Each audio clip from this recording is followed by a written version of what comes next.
pessoal, beleza?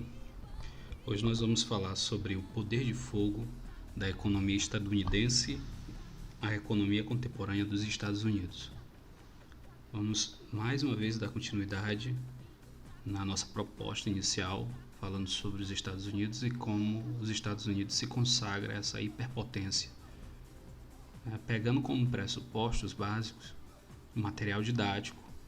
Então, o que nós estamos pegando está sendo extraído do conteúdo do material didático. Então, é uma necessidade de quem tem o seu livro utilizar também para fazer as anotações necessárias. Vimos lá que as doutrinas Monroe, a doutrina Truman, o Plano Marshall, o corolário Roosevelt foram elementos, de grande importância, mas principalmente na questão política. Obviamente que a política e a economia andam entrelaçadas, de mãos dadas. Então, o foco agora é observarmos principalmente como a economia estadunidense ela se desenvolve a chegar já no século XIX, século XX, na Primeira Guerra Mundial, como uma das maiores potências mundiais, sendo que lá no período da ocupação pelos ingleses, era apenas um espaço que ia servir de povoamento para os ingleses, que depois levou às guerras, guerra de secessão, e que a história pode tratar sobre esses elementos. Mas o que nós inicialmente podemos observar sobre a questão econômica dos Estados Unidos da América é que depois da sua declaração de independência, a economia e a população aumentava, avançava gradativamente e podemos dizer a uma velocidade inimaginável. Então, no próprio livro é tratado algumas terminologias como o novo Éden, o Éden econômico dos Estados Unidos, o paraíso econômico. Mas o que leva os Estados Unidos a ter essa força? Principalmente o autor, ele aponta que esse desenvolvimento está muito atrelado ao que o próprio espaço territorial americano apresenta, norte-americano, as riquezas naturais. Os Estados Unidos então apresenta combustíveis fósseis, petróleo, gás natural, carvão mineral principalmente, e apresenta minérios importantíssimos e valiosos como ferro. E isso constituiu riqueza, foi importante, não apenas isso, mas foi um dos elementos importantes, assim como a malha ferroviária. Observem que o Destino Manifesto, ele tem a ideia de que o Oeste, deveria ser um elemento também para que os norte-americanos pudessem se apropriar das terras do lado Oeste. As 13 colônias se formam do lado leste, no nordeste da parte leste dos Estados Unidos.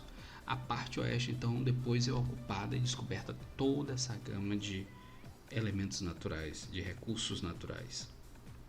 Outra coisa, um outro elemento foi a imigração, que foi motivada justamente por essa classificação de que os Estados Unidos da América seria um novo Éden.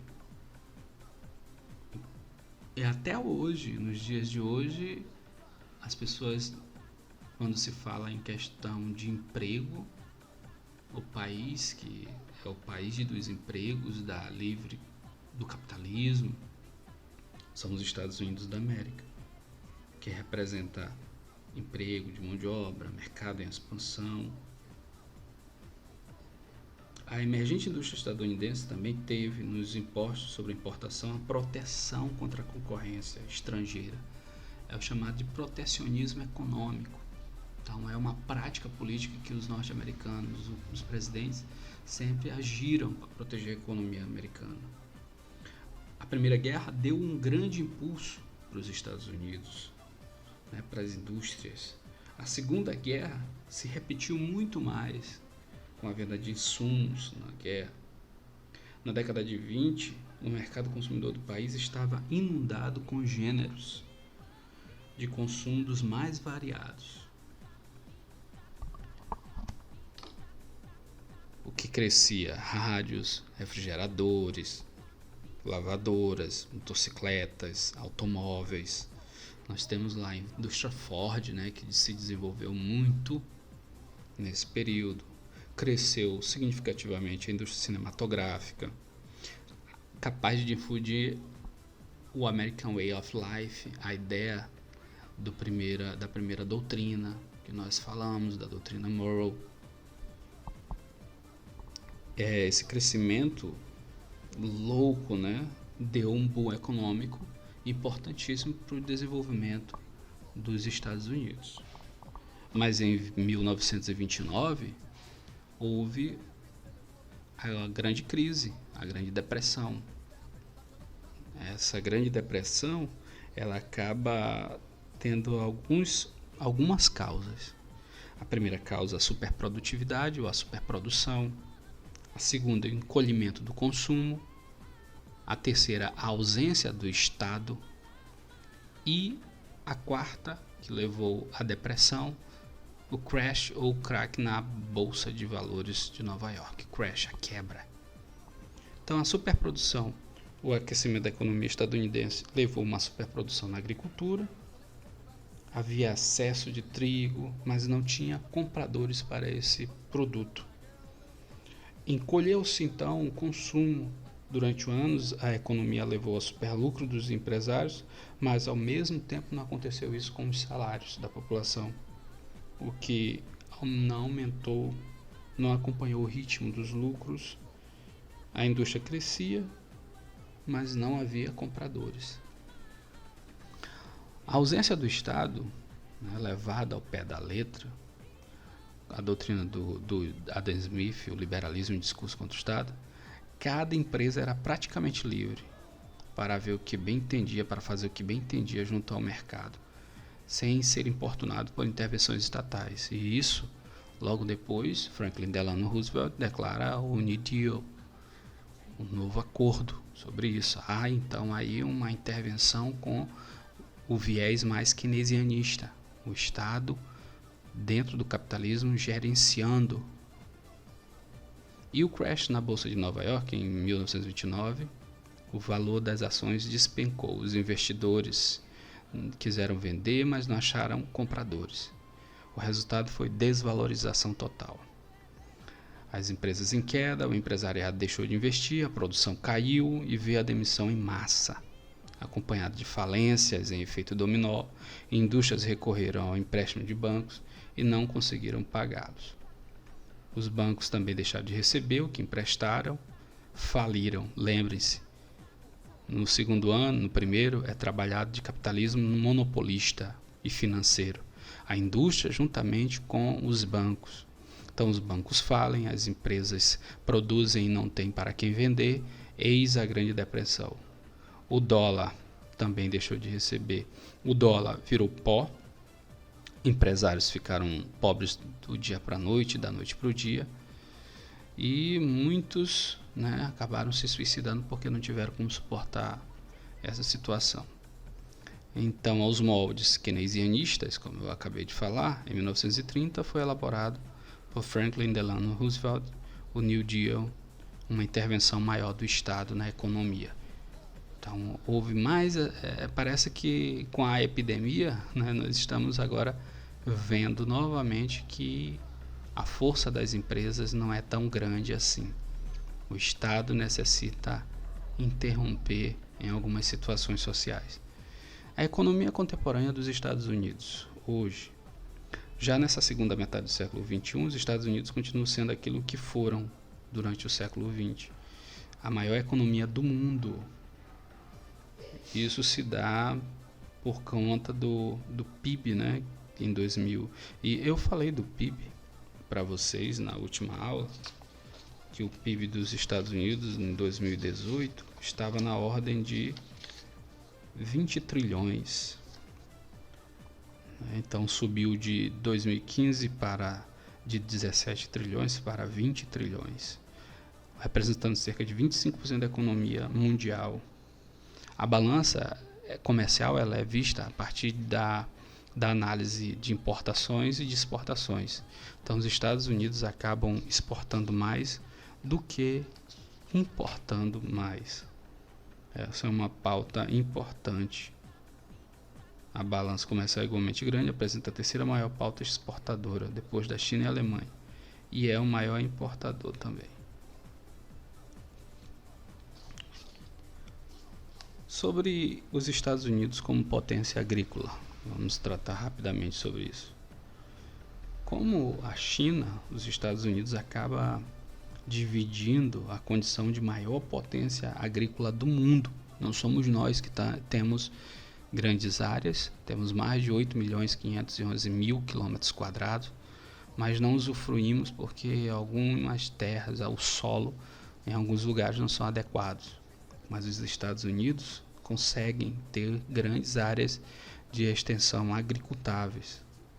Outro elemento que é importante, porque é uma fusão de elementos para que haja uma imensa produtividade, são as condições climáticas, a variedade climática. Então, no que tange a questão econômica agrícola, uma parte da geografia, chamada geografia agrária, ela vai indicar o seguinte, que está atrelada à geografia econômica, ela vai observar o seguinte: para que haja um desenvolvimento no potencial agrícola, é importante observar aspectos climáticos, aspectos geomorfológicos, aspectos pedológicos, que é o aspecto do solo, e esses elementos é que são importantes para verificar o potencial daquela área. Além dos Estados Unidos aplicarem grande tecnologia, e subsidiar os seus agricultores, aquela questão que nós voltamos do protecionismo, que eles têm muito. A agricultura é essencialmente mecanizada e vai trabalhar diretamente com a indústria. Isso é chamado de agribusiness, ou agrobusiness, ou agroindústria. Muitas sementes transgênicas, mudanças nessas sementes, que são os organismos geneticamente modificados. Junto na parte chamada Grandes Lagos, se vocês observarem algum mapa aí dos Estados Unidos, são áreas de planícies. Até as montanhas rochosas se formam belts. O que são os belts? Belts são cinturões agrícolas. Então é dividido todos os Estados Unidos, toda a área dos Estados Unidos, com esses belts, onde mostra-se a sua potência econômica agrícola. Então tem o Corn Belt, que é a área de milho, o Cotton Belt, que é a área de algodão, o Wheat Belt, que é a área de trigo, e vai se associar a outras áreas, as áreas de pecuária. O Dairy Belt no Nordeste, que é de laticínio, Ranching Belt, a pecuária extensiva no Oeste, além de outros gêneros, trigo, milho, soja, algodão, beterraba, cítricos, e do gado que eles se destacam muito, o rebanho maior, dos maiores, segundo maior rebanho comercial do mundo, além da avicultura. No sudoeste dos Grandes Lagos, vocês têm um mapa no livro que podem olhar, existe a produção de milho, o maior do mundo, e da pecuária intensiva bovina. Lembre-se lá dos filmes de terror. Sempre eu acho interessante, assisto os filmes também com um olhar crítico, e sempre nós temos aquelas grandes produções agrícolas nos Estados Unidos, aqueles ranchos, os celeiros, os silos, e nós vamos ter aquelas grandes plantações de milho. São o segundo maior do mundo. Os Estados Unidos têm a segunda produção tritícola de trigo do mundo, que está no centro-sul e no norte. Perdem apenas para a China. O algodão é cultivado no sul, onde também ocorrem as plantações de produtos tropicais, onde eles plantam laranja. Perdem apenas para o nosso país. O arroz igualmente é cultivado ao sul. Em 2015, os Estados Unidos seguiam como o maior produtor mundial de soja. perderam essa posição, acompanhados de perto pelo Brasil. Então, esses são os pontos principais. A pecuária leiteira, chamada Dairy Belt, ocorre ao norte e ao nordeste, enquanto outras áreas são produtoras de gado. Texas, por exemplo. Os grandes aglomerados urbanos, como Nova York e Los Angeles, há os cinturões verdes, os Green Belt, que produzem gêneros básicos para o consumo interno. Os maiores, ao mesmo tempo que eles são os maiores exportadores e importadores de alimentos do mundo, se apresentam sempre com saldo superativário no setor. E isso faz com que eles tenham um PIB altíssimo. Depois vocês podem observar o que é superávit e déficit. Apesar de ser uma potência agrícola, as atividades agrárias representam 1,6% do PIB estadunidense. Então, vejam como os Estados Unidos ele é totalmente separado, dividido, rateado por belts. Não esqueçam, o potencial agrícola é analisado a partir dos belts. Corn Belt, Cotton Belt, Wheat Belt, Dairy Belt, Manufacturing Belt, o cinturão das indústrias. Esses são as áreas que eles desenvolvem que tem mais de potencial e subsidiam também os seus produtores. Ou seja, subsidiar contribui de alguma forma. Se eles perdem a produção, o Estado, a figura do Estado, do governo, está ali para bancar toda a possibilidade produtiva daquele sujeito. Então é isso, pessoal. Fiquem tranquilos, qualquer coisa, entre em contato lá no Instagram. Até a próxima aula, que nós vamos falar sobre recursos naturais e energia dos Estados Unidos e também sobre a sociedade estadunidense. Ok? Até a próxima aula.